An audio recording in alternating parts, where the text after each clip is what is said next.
où on parlait de dialogue entre le président Guillaume Soro et le président Ouattara, là, Oui. on m'aurait dit que Oui. tu étais très fâché, tu avais fait une vidéo pour nous critiquer. Est-ce que c'était vrai? Non, mais si j'ai besoin de te critiquer, je vais te citer, je vais te mentionner directement. D'accord. Parce que de toutes les façons, même quand tu fais des panels, s'il faut que je monte, je monte. Je suis pas interdit de monter sur tes panels. D'accord. Donc, si je dois critiquer ta démarche dans quelque chose, je vais te le dire directement, hein, parce que je pense pas qu'il y ait de tabou entre toi et moi. Jusqu'à preuve du contraire. Donc, ce sont que des rumeurs. Maintenant, si c'est l'initiative fondée, en fait, de la réconciliation en elle-même, effectivement, j'ai eu à critiquer cette initiative parce que je trouvais que Soro Guillaume ne serait pas dupe de se rendre sur Abidjan parce qu'il allait se faire avoir. Ça, je l'ai dit, sans le cacher. Mais j'ai pas eu à critiquer une personne en particulier. Et en l'occurrence, toi, si c'est toi, si je dois te mentionner, je vais te mentionner. Ça, y a pas de problème pour ça. Bon, d'accord. Tout à l'heure, je me prononcerai dessus. En tout cas, merci déjà. Non, mais il n'y a pas de quoi, il n'y a pas de quoi, il n'y a pas de quoi. Mais comme j'étais en train de dire, je suis pas en forme ce matin. Mais j'ai commission de Newport pour ça. J'ai commission de Newport. Ouais, attends, je finis. Ouais. Ouais. Voilà, de toute la façon, comme tu viens de le dire tout à l'heure, voilà, on a tous le même état d'esprit que si, c'est pourquoi on est là, on est d'accord que vous venez, et tu sais que tu es quelqu'un qu'on apprécie beaucoup, parce qu'on sait que tu es intelligent, tu es cultivé, sauf que c'est difficile de défendre le mensonge. Mais bon, en tout cas, c'est Guitignon qui va souffrir. De toute façon, tu t'en vas pour le laisser là. Non, Guitignon est bon, il va s'en sortir. Donc, j'ai fait mon micro. Il n'y a pas de quoi, Guitignon est bon. En tout cas, bon débat, bon débat. Je suis là. Ok, ben, vas-y, bonne journée à toi. Ça marche, on est ensemble. Ok. Merci, monsieur Guitignon, de votre passage.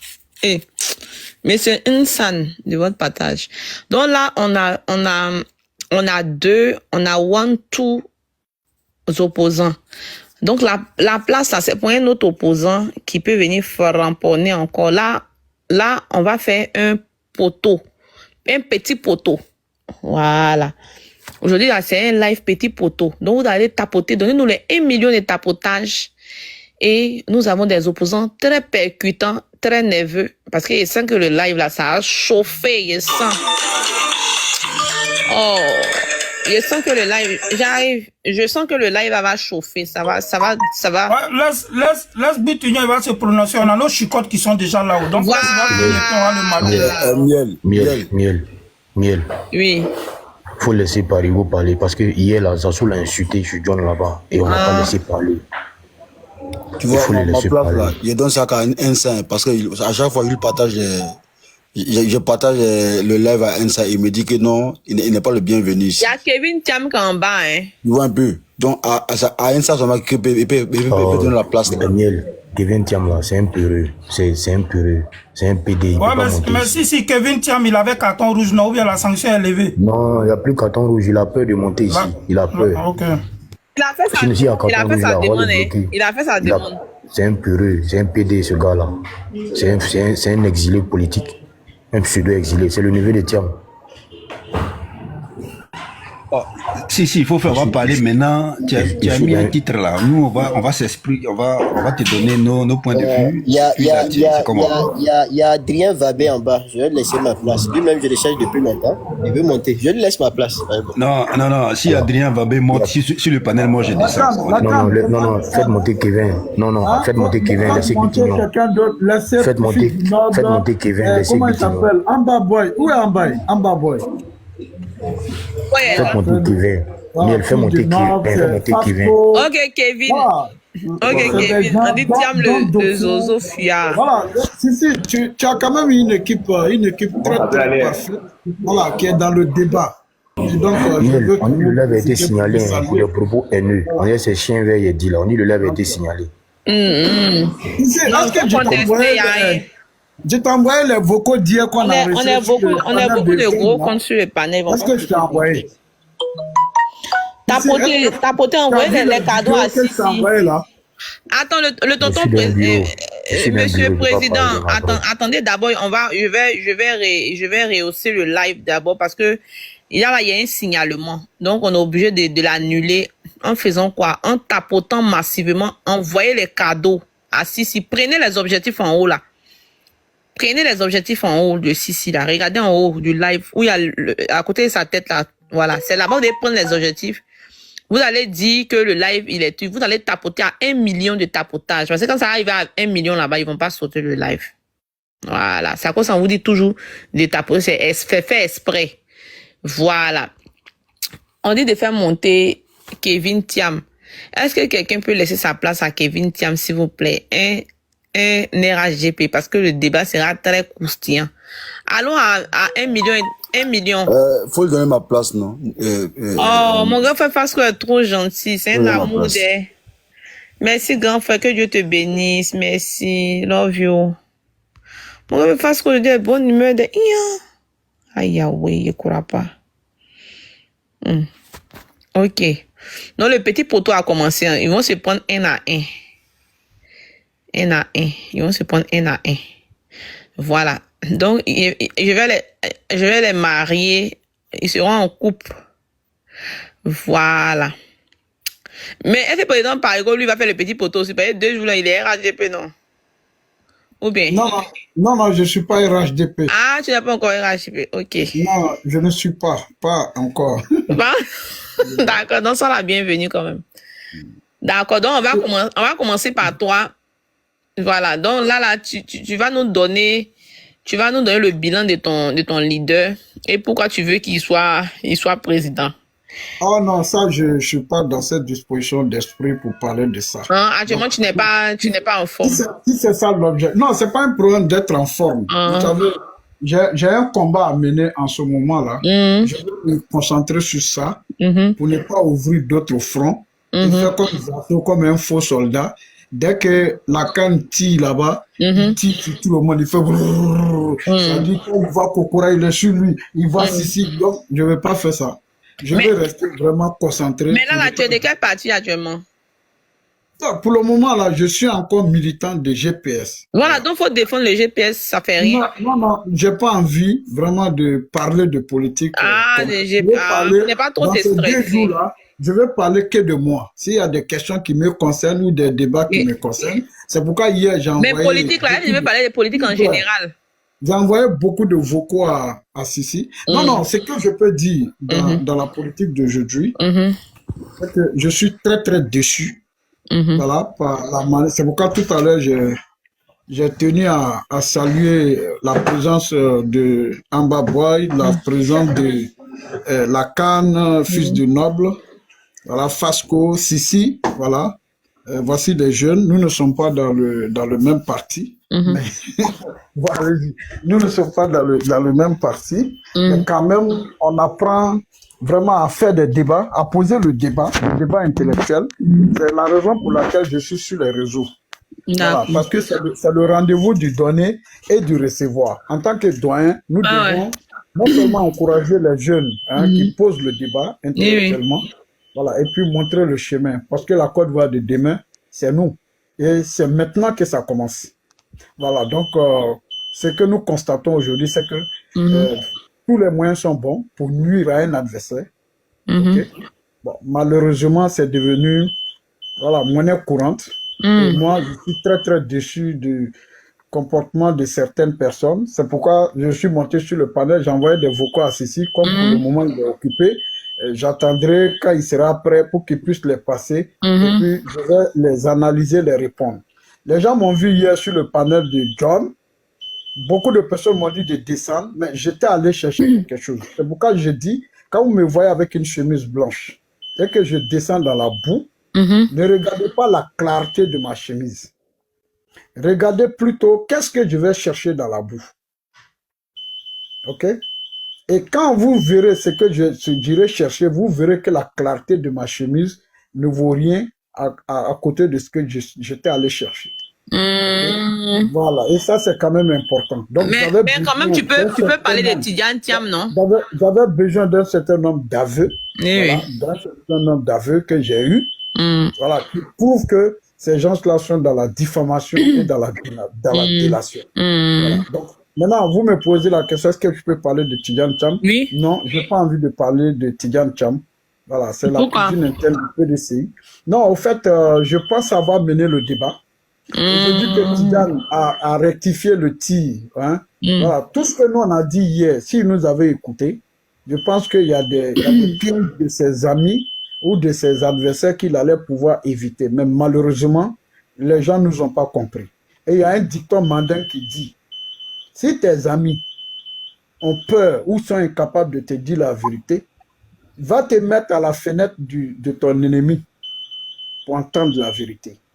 Parce que la vérité, généralement, sortiront de la bouche de tes ennemis, même si la plupart est mensonge, mais tu pourras quand même, à partir de là, préparer ton argument de défense.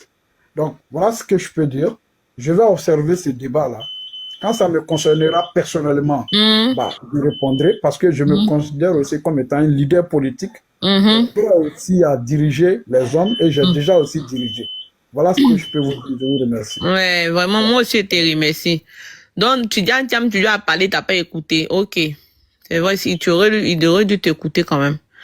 Bah, il n'y a pas de souci parce que, après, tu peux faire une analyse politique compte tenu de ce qui va se passer. Est-ce que tu penses qu'il sera sur la liste électorale? Est-ce que tu penses? Voilà, parce que quand même, voilà, la liste des visites sont en septembre. Donc, est-ce que tu penses qu'il sera sur la liste? Quand tu vois là, est-ce que tu le vois sur la liste électorale? Là, je peux m'exprimer là-dessus. C'est pas seulement lui. C'est pas seulement lui. C'est le débat pour lequel vous avez vu dernièrement que certaines personnes nous ont attaqués. Vous voyez, c'est que j'ai fait, moi je fais ce qu'on appelle le réel politique. Et je m'inspire toujours de faits historiques pour argumenter, pour me positionner dans le débat politique. La réinscription de Tidjane sur la liste va au-delà de la personne de Tidjane Thiam. À travers lui, Laurent Gbagbo, qui n'est pas sur la liste électorale. À travers lui, Guillaume Soro, qui n'est pas sur la liste électorale. À travers lui, Charles Blé Goudé, qui n'est pas sur la liste électorale. Maintenant, je fais un regard rétrospectif. OK? Je fais un regard rétrospectif. C'est-à-dire, je reviens en 2005 à Pretoria. Oui. Le président Ouattara est exclu injustement, j'ajoute le mot, de l'élection présidentielle en 2020. Et c'est l'une des plus grandes injustices. La suite, ça nous a conduit dans des situations que nous connaissons.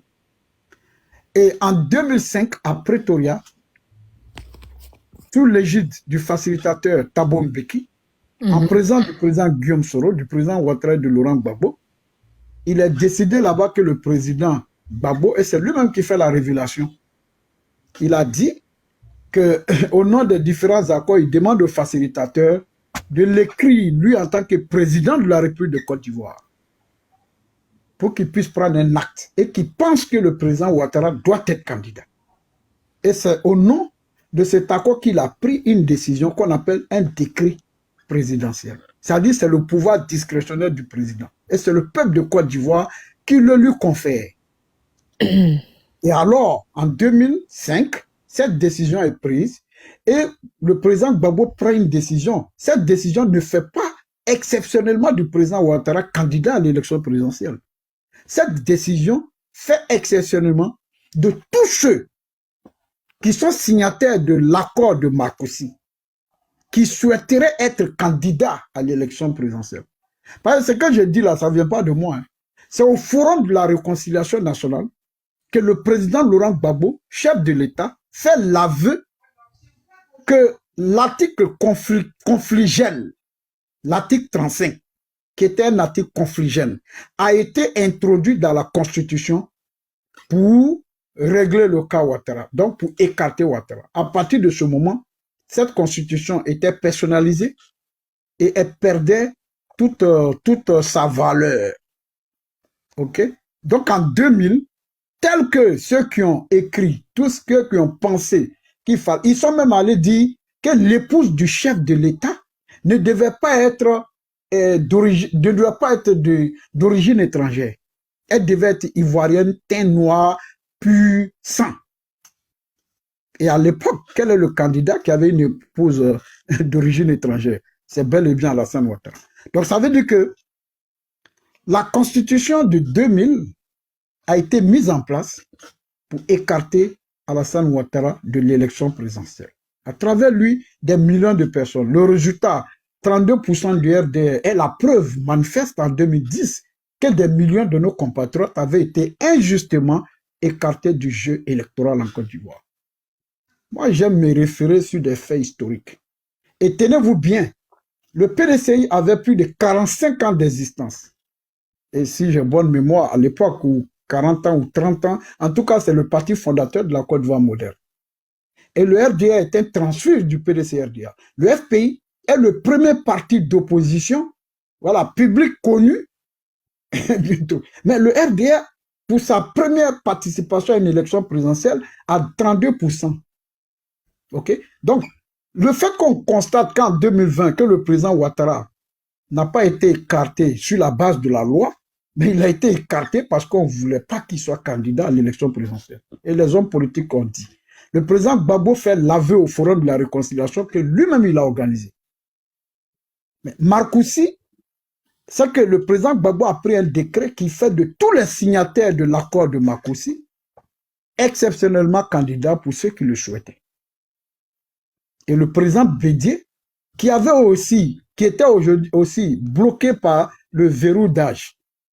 Ça veut dire que ce décret n'a pas permis seulement à Alassane Ouattara d'être candidat. Ça a permis aussi au président Henri Konan Bédié d'être candidat. Qu'est-ce qui règle le problème? C'est un problème politique, c'est une discussion politique.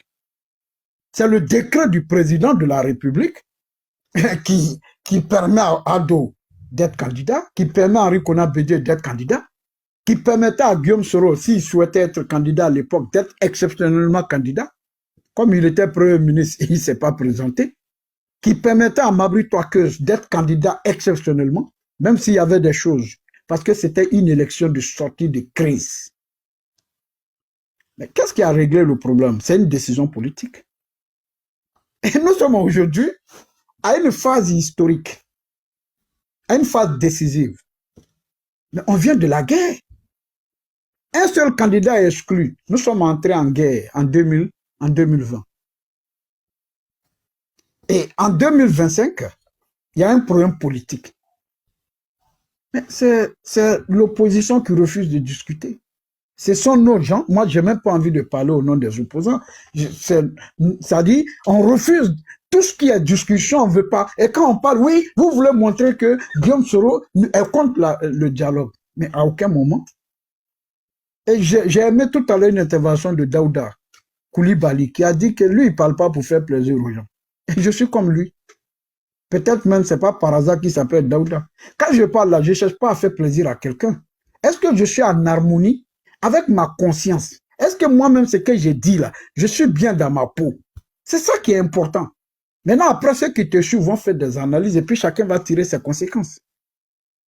Donc, il n'y a pas d'autre solution. Déjà, M. Thiam n'est pas sur la liste électorale, même s'il est devenu exclusivement ivoirien. Il faut un recensement électoral. Maintenant, et s'il n'y a pas de recensement électoral, il devient candidat comment? Il devient candidat comment? Gbagbo devient candidat comment? Charles Blé Goudé devient candidat comment? Guillaume Soro devient candidat comment? Tous ceux qui ne sont pas sur la liste électorale deviennent candidats comment? Quelle est la seule solution? Quelle est la seule alternative? Mais c'est le dialogue. Et c'est ce que nous on a demandé. Maintenant, s'il n'y a pas de dialogue, ça va aboutir à quoi? Je pose la question au panel. Si on refuse le dialogue, si on doit attaquer Parigo, insulter son grand-père, le criminaliser, aujourd'hui on est en train de demander à ces personnes-là qu'on a besoin de leur adresse. Il y a un courrier pour eux. Et tous ceux qui nous suivent, aidez-nous. Il y a un courrier, on a besoin d'adresse. On nous criminalise. Parce qu'on parle de paix, on parle de réconciliation. On parle d'apaisement. Dans un pays qui a vécu 10 années de crise, on n'a même pas fini de gérer les effets collatéraux des crises, de la crise politico-militaire qu'on a connue. Les victimes sont là, les parents de victimes sont là, les ayants droit sont là. Les victimes là sont physiques, ils ont un nom, ils ont un père, ils ont des enfants, ils ont des mamans, ils ont des cousins, ils ont des enfants, ils ont des amis. Mais au-delà, il y a des dégâts matériels, il y a des gens, leur vie a été détruite. Tout ce qu'ils avaient bâti dans leur vie a été détruit par la crise qu'on a connue. Est-ce qu'on peut accepter que la Côte d'Ivoire rentre encore dans une nouvelle crise? Moi, je pense qu'il faut se mettre dans la disposition d'esprit si on veut véritablement aller à une compétition électorale, parce que nous ne sommes pas des guerriers. Nous ne sommes pas des guerriers, nous sommes des hommes politiques. Et l'homme politique doit porter la parole. L'homme politique, là, il doit faire vivre les gens. Il doit donner de l'espoir à travers la parole qu'il porte. Pourquoi on ne va pas à l'armée? Pourquoi on ne va pas se faire recruter comme des militaires et puis porter des calaches pour aller à la guerre? Si on a choisi le champ politique, c'est qu'on a choisi le champ civilisé. Quelle est notre responsabilité? On ne parle pas aux hommes politiques. On parle à la mémoire collective. On ne parle pas aux hommes politiques, on parle au peuple. On parle de l'avenir de nos enfants, de nos petits-enfants, parce que dans peu de temps, ils vont nous poser des questions. Hein. Qu'est-ce que vous avez fait? Quelle a été votre contribution? Et les discours va-t-en-guerre que nous tenons là, les discours guerriers de confrontation que nous tenons là, mais ça va rester comme un encre indélébile dans notre histoire commune. Et chacun sera responsable de ses propos et de ses attitudes, de ses comportements. Vous savez, on peut éviter une autre crise dans ce pays. Moi, avant de lancer la pierre à ceux qui sont en charge des affaires de l'État, je dois d'abord rechercher notre responsabilité. Moi, j'étais sur les réseaux sociaux. C'est pas parce que je suis un défaitiste. Ça fait combien d'années? Je suis là, je communique. Je n'ai pas vacillé. Mais au fait, à un moment donné, toute la direction, tous nos camarades étaient en prison. C'est avec vous, on faisait le débat, non? Mais qu'est-ce qu'on disait? On vous disait quoi? Je causais hier avec Benito. Un jour, il m'a appelé Parigo, vraiment, il faut que vous partez doucement, venez en paix, voilà, déposer, voilà, parler avec le vieux. J'ai dit, mais Fasco, on ne peut pas discuter pendant que nos gars sont en prison. Surtout s'il était en prison. Toute la direction de GPS, les femmes là, étaient en prison. Toute la sécurité du président était en prison. Tous ses frères, les Kanigui, tout le monde était en prison. J'ai dit, on ne peut pas discuter, parce que discuter en ce moment, c'est donner l'impression comme si on planait l'épée de Damoclès sur nos têtes. J'ai dit, c'est au président Ouattara de faire des efforts. Est-ce que moi, Parigo, quand je m'assois aujourd'hui, je fais des analyses, on a combien de personnes en prison? Non, je veux qu'on vienne me dire.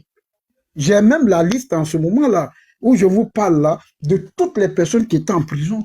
J'ai les images, les photos devant moi. Mais il y en a qui vont venir me dire, non, est-ce que ils ont fait quoi et puis ils sont partis en prison? Mais c'est pas ça qui nous intéresse. Mais s'ils ont pu aller en prison, c'est parce que nous-mêmes là, on n'était pas à mesure d'empêcher qu'on aille en prison.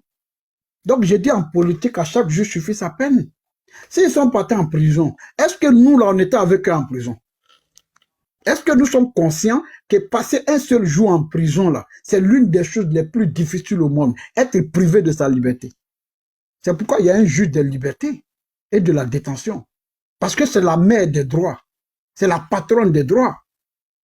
Être privé de sa liberté. Est-ce qu'on a conscience? Est-ce qu'on pense aux épouses, aux enfants de ceux qui étaient en prison? Il y en a même qui les appellent des traites. J'ai toujours dit, ceux qui sont partis là, il faut les respecter. Ceux qui étaient en prison là, il faut les respecter. Mais il y a certaines personnes sur les réseaux là, ils sont assis à Paris ici sans aucune situation administrative. C'est eux qui trouvent des traites partout. Ils n'ont aucune conscience. Ils ne savent même pas de quoi ils font. Mais président Parigo, okay. S'il vous plaît. S'il vous plaît, j'en arrive. J'en arrive parce que vous m'avez provoqué, je n'avais pas envie de parler. Yes. Donc, voilà, donc c'est que je veux dire, nos amis, Dieu merci, beaucoup sont sortis en prison. Le plus célèbre là, c'est le vice-président Soutoussoul, l'ambassadeur Soutoussoul, quand il sort de prison, il rend grâce à Dieu. Et ensuite aussi, il dit merci aussi au président. Et nous là, on sort avant et puis on dit merci au président. Mais il y en a qui ne sont pas contents. Pourquoi? Et on nous combat pour ça. Mais on dit merci à Dieu et puis on dit merci à la main que Dieu a utilisée pour réaliser cette grâce-là. Il n'en demeure pas moins que ce n'est pas parce que je suis un défaitiste que c'est lui qui préside le destin de la Côte d'Ivoire, c'est lui qui a le pouvoir de la grâce. Et moi, je suis conscient d'une chose, c'est que je suis très proche d'Alassane Ouattara. Donc, je sais que quelle que soit la situation, ce que les autres peuvent me faire là, lui, il ne peut pas me faire ça. C'est pourquoi il y en a là, je les vois, ils parlent. J'ai dit, c'est parce que je ne suis pas encore prêt. Le jour où je suis prêt, je prends mon vol, je descends à Abidjan. Advienne que pourra. Mais je ne crois pas avoir commis un gaffe. Non.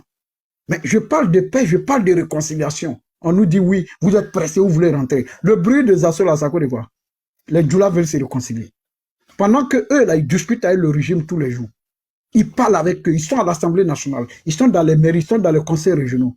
Vous pensez que moi, je suis venu à la politique pour être sur les réseaux sociaux? J'ai une légitimité populaire dans ma base politique. Et les populations de là-bas, historiquement, sont conscients de mon histoire et de leur identité. Donc, nous, on sait d'où on vient. Je vous écoute pour vos motions. D'accord, il n'y a pas de souci. Mais quand tu vois 2025, là, qui va prendre le pouvoir? Ben, moi, je vais vous dire carrément. Ok, je vais vous dire carrément. La réalité aujourd'hui, vous-même regardez cette opposition. Il y a quelle union? Je viens tout à l'heure de vous dire qu'en 2010, malgré l'extra-puissance incontournable du RDR, on a eu combien? 32%. Tout le RDR rassemblé. Tout le RDR uni. Même les zones Séno là, c'était encore les zones Séno. Mais on a eu combien? On a eu 32%. Est-ce qu'on n'a pas eu besoin de 25% du président Bédié pour remporter l'élection? Mais est-ce que c'est en 2010 qu'on a bénéficié de 25% du président Bédié? C'est depuis 2005. Exactement. C'est depuis 2005. Et je vais retracer l'histoire du RHDP. Parce qu'il y en a qui disent qu'ils sont RHDP, ils ne savent même pas quelle est son histoire. Au départ, il y avait d'abord le G7. Et c'est le président Bédié, à la table ronde de Marcoussis, qui donne le nom Force Nouvelle, qui propose le nom Force Nouvelle aux ex-rebelles.